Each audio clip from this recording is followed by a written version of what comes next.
The Muslim, he never gives up on Allah subhanahu wa ta'ala. He knows that what Allah has in store is far greater and better than what other people might say. Or what is in front of you. The reality in front of you might be big to you. You might magnify it in your mind. But what you have to remember is, it is not greater than the mercy of Allah subhanahu wa ta'ala. And the wisdom of Allah subhanahu wa ta'ala. Connect your heart every time to the one that made all of this happen. To who? The generous one, the giver. Fill your heart with happiness. Have faith in Allah subhanahu wa ta'ala that He, Allah Azza wa Jalla, after every hardship, Allah is going to make it ease for you subhanahu wa ta'ala. Believe in that with unwavering conviction. Now listen to this. Ibn Hazm is saying, I saw in myself fault at the beginning. I had mistakes, not one, and shortcomings and errors. So first of all, what he did was he recognized that there are faults and mistakes present in him. Rahimahullah ta'ala. And then he went out on the conquest of finding out the cures for that illnesses or those mistakes that he has. So he said, I read the statements of the prophets. He said, I read the statements of the wise, noble, righteous people, the early ones, and those who came after. I read their statements. And what he did was, he read what they said about manners and etiquettes, what they said about the nafs and the manners of the nafs and how to nurture the nafs and control it, restrain it, resilience, forbearance, patience, endurance, and qualities, that self-discipline, all of those words that we all want. He said, I struggled in finding the cure for it until Allah subhanahu wa ta'ala helped me. Subhanahu wa ta'ala. So what happened? He said, Allah tabarak wa ta'ala helped me. Ala akthari dhalika, the majority of those things, with His kind generosity and His favors. Allah tabarak wa ta'ala chose that to do that for me. When someone gives up in perfecting or correcting or rectifying themselves or the society they live with, it's when you give up and you believe you cannot rectify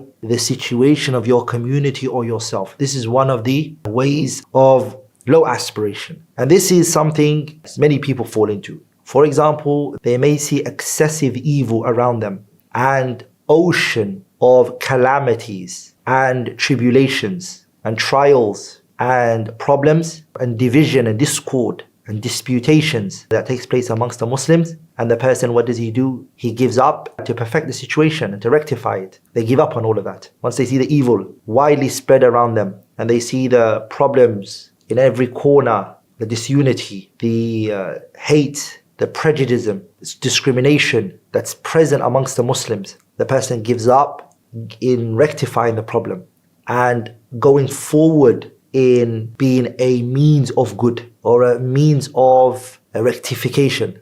He won't be able to. He doesn't have it in him, or she doesn't have it in her to stand up in front of this destruction and this tie of problems. And the person chooses not to exert their efforts and they become lazy and unable to do it. And all of this is because of the person gives up in rectifying anything. And say the same, the person is falling into sins himself and he sees how he's addicted to one sin after the other, and he sees himself swimming. He's swimming in a valley of humiliation and problems, and you find that person, after looking at them, he gives up in rectifying his own situation and pushing himself to the highest stages and highest levels. He gives up on all of that. Rather, what might happen sometimes is he might even think that rectification is impossible. It will never happen. No one can do anything about my problems. No one can change society. No one can change the problems that are happening in the world. No one can. And the person starts to think that the deficiencies and the mistakes and faults and shortcomings that are present in me are all what? He believes that it is a reality that he can never detach himself from. What I am in right now, the problems I am in, what I have put myself into is something I can never change, and no one can ever change it. This is what the person starts to think. What we say to that person is that all of that is a form or a way of low aspiration. And that person has a very low mind. That person's nafs is very little. And what you have is that you are incapable, you are incompetent in facing the painful and hard things in life. And that is not befitting the true Muslim. No, a true Muslim should not think like that, because no one gives up in Allah subhanahu wa ta'ala, and no one gives up in the mercy of Allah subhanahu wa ta'ala. And don't ever allow your observation and what you look at be based on material things. The Muslim, he never gives up on Allah subhanahu wa ta'ala. He knows that what Allah has in store is far greater and better than what other people might say. Or what is in front of you. The reality in front of you might be big to you. You might magnify it in your mind. But what you have to remember is, it is not greater than the mercy of Allah subhanahu wa ta'ala and the wisdom of Allah subhanahu wa ta'ala. Don't make your observation, don't make what you look at and what you observe be all materialistic things and the outer appearance. Connect your heart every time to the one that made all of this happen. To who? The generous one, the giver. Fill your heart with happiness. Have faith in Allah subhanahu wa ta'ala that He, Allah Azza wa Jalla, سَيَجْعَلُ بَعْدَ عُسْرٍ يُسْرًا. After every hardship, Allah is going to make it ease for you subhanahu wa ta'ala.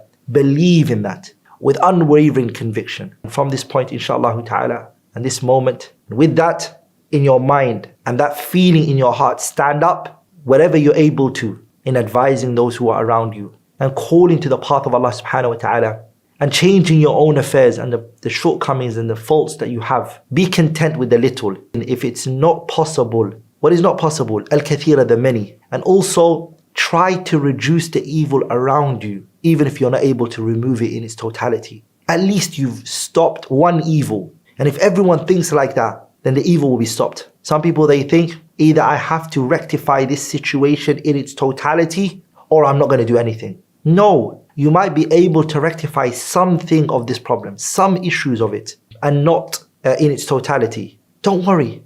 Al-umuru biyadillah. All Allah tabarak wa ta'ala controls things.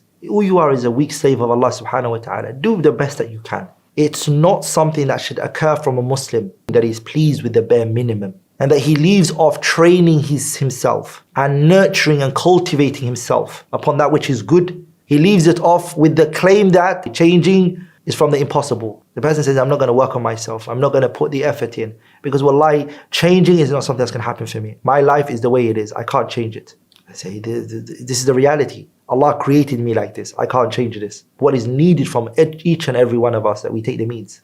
And that you work every day to complete yourself. You know when you came into this world that you were not complete. You were deficient. And every day you're working towards perfecting your situation. وَتَلَافِي عُيُوبِهِ. And every day you're trying to what? Get rid of and eliminate and eradicate those mistakes and shortcomings that are present in you. How many people do we know today, brothers and sisters, that we meet, that we understand their lives has changed for the better when they put that mindset in? How many people do we know who changed their situation? They rectified their lives for the better, and their nafs just went up, shot up to the sky. And they came with true high aspiration. And his mistakes became so little. Why? How did that all happen? It all changed because that person trained themselves. And that person exerted effort and hard work. They reached the point that they reached. How many people do you know that that's happened for? Let me tell you or read on you a statement said by the great Imam, Al-Imam Abu Muhammad Ibn Hazm rahimahullah. He talks about his experience with how he trained his nafs. Every single one of us, I myself included, we have things that are in our lives that we need to change and rectify every day. What we do is we have a highlighter, we're correcting this and this one and this one and this one. Every day there's things that we're working on. And there's things that we have that are good that we're just nurturing. We're making it better. And there's other things that are deficiencies in us that we're trying to, inshallah ta'ala, correct and perfect them and learn how to make it better. Ibn Hazm is mentioning the same about himself. And this is present in everybody. Ibn Hazm is a great scholar. He's talking about how he worked on himself. Ibn Hazm said, I had in myself many mistakes, many shortcomings, faults, errors. He said, I went out and I trained myself. I worked on nurtured myself. And he mentions how he did this. He said, I looked at and read over what the prophets, may Allah be pleased upon them, said. And he said, I also read what the virtuous, wise people said, al-muta'akhirin, the latecomers, wal-mutaqaddimin, the early ones. And I went over what the prophets said. Not just Muhammad, but all the prophets, what they said before.